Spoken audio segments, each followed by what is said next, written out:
21 मई 1991 भारतीय इतिहास का वो काला दिवस, क्योंकि इस दिन देश के पूर्व प्रधानमंत्री राजीव गांधी की निर्मम हत्या कर दी गई थी। क्योंकि मुख्य नायक गौतम बुद्ध भगवान बुद्ध के शांति के संदेश पर चलने वाला चैनल है, इसलिए आज श्रद्धेय राजीव गांधी के पुण्यतिथि पर उन्हें सत सत नमन करता है और श्रद्धा के पुष्प उनके चरणों में अर्पित करता है। क्योंकि इस देश के पूर्व प्रधानमंत्री राजीव गांधी जी एक ऐसे प्रधानमंत्री थे जो कम उम्र में देश की बागडोर संभालने के लिए इस देश की राजनीति में प्रविष्ट हुए थे।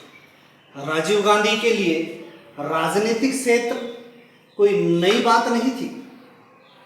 राजीव गांधी उस बड़े राजनीतिक परिवार से थे जिसने स्वतंत्रता के पश्चात इस देश की कमान संभाली। क्योंकि राजीव गांधी परिवार से थे, उनके नाना पंडित जवाहरलाल नेहरू इस देश में सबसे अधिक समय तक प्रधानमंत्री रहे, लगभग 16 वर्ष तक इस देश के प्रधानमंत्री रहे। और उन्हीं की सुपुत्री स्वर्गीय श्रीमती इंदिरा गांधी भी एक सशक्त प्रधानमंत्री के रूप में इस देश में जानी गई। लेकिन वही हिंसक बात मैं जो कहने जा रहा हूँ कि हिंसा किसी समस्या का समाधान नहीं है, क्योंकि ये देश बुद्ध का है, ये देश महावीर का है, ये देश गांधी का है। तो यहाँ पर अहिंसा बर्दाश्त नहीं की जाती, लेकिन परिस्थितियाँ बदलती रहती हैं। और इन्हीं परिस्थिति के मद्देनजर मुख्य नायक आज आपसे चर्चा करने के लिए आए हैं। जब देश के पूर्व प्रधानमंत्री इंदिरा गांधी की निर्मम हत्या उन्हीं के अंगरक्षकों के द्वारा कर दी गई, तो देश में एक संवेदना की एक बहुत बड़ी लहर सामने आई। और उसका सुखद परिणाम ये हुआ कि एक ऐसा नवयुवक, एक ऐसा युवा जिन्हें राजनीति के क्षेत्र में कतई ही आनंद नहीं था, वो उनका फील्ड नहीं था। क्योंकि राजीव गांधी एक बहुत अच्छे विमान चालक थे, पायलट थे, और वो राजनीति में नहीं आना चाहते थे। राजनीति में उनके भाई संजय गांधी जो इंदिरा गांधी के उत्तराधिकारी माने जाते थे, लेकिन एक विमान दुर्घटना में जब उनकी मृत्यु हो जाती थी, और उस मृत्यु के पश्चात जब उनकी माताजी जब 1984 में भी उन्हीं की हत्या हो गई, और उस हत्या के कारण जो देश में जो संवेदना की लहर उभर कर आई, तो देश में सबसे युवा प्रधानमंत्री के रूप में राजीव गांधी सामने आए। राजीव गांधी चूँकि उनको राजनीति का तजुर्बा नहीं था, वो उनके आनंद का विषय नहीं था, बावजूद इस देश के प्रधानमंत्री के पद पर वो गए और ऐसे कई फैसले लिए जो निश्चित रूप से कालजयी तो थे, लेकिन ऐसे फैसले का दुष्परिणाम भी सामने आया। उन्हीं के मंत्रालय में पूर्व राजनयिक और विदेश मंत्री रहे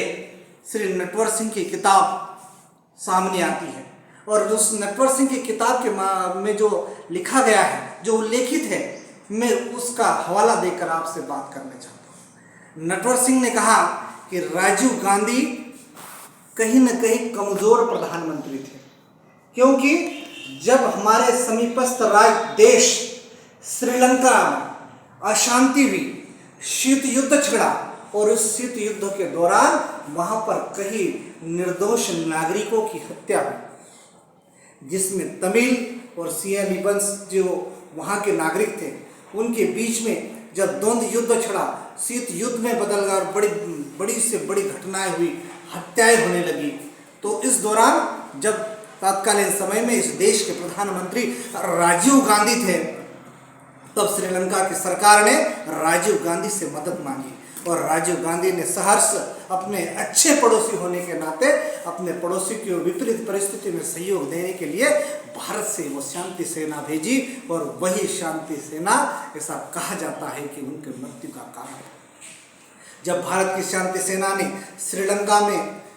एक्शन लिया और वहाँ ऑपरेशन किया, तो वहाँ जो विद्रोही नेता थे प्रभाकरण लिट्टे, इस लिबरेशन टाइगर ऑफ तमिल के जो हेड थे प्रभाकरण, ये बात उनको नागवार गुजरी, क्योंकि जब भारतीय सेना श्रीलंका की धरती पर गए तो लिट्टे को नेस्तनाबूद करने का काम इस देश के वीर जवानों ने किया।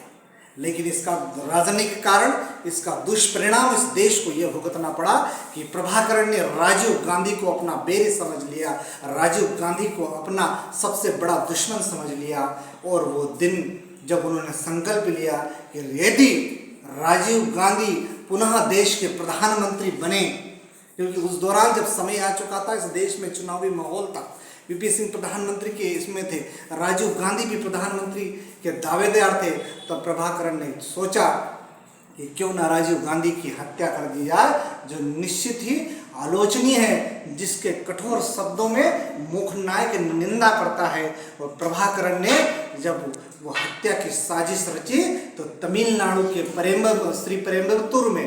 एक ऐसी रैली थी जिसमें राजीव गांधी को संबोधित करना था। वहाँ पर उन्होंने एक मानव बम बनाया और उस मानव बम के माध्यम से राजीव गांधी की आज ही के दिन यानी कि 21 मई 1991 में एक विध्वंसक खतरनाक बम